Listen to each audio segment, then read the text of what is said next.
Welcome to Samba Samba. Enjoy the video. You start by getting power and ports right. This prevents interruptions later. First, make sure the monitor and camera have reliable power. Use AC or fresh batteries and test them. Next, inspect the physical outputs on the camera and inputs on the monitor. Note HDMI versus SDI or USB-C so you pick the correct cable. Finally, lay out adapters, extension cables, and mounting hardware. Having them visible speeds the next steps and avoids hunting when connections matter. Once your cables are ready, connect the camera output to the monitor input and secure connectors to avoid signal drop.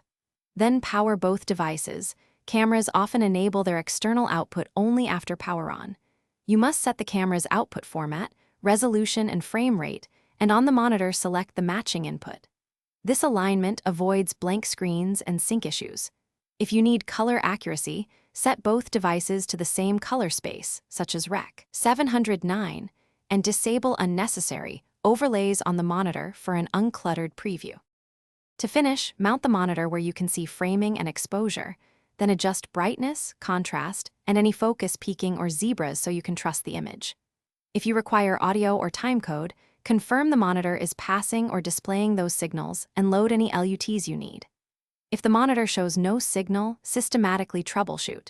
Swap the cable, try a different input, enable or disable camera loop-through, and power cycle both units. This sequence isolates common faults quickly so you can resume shooting.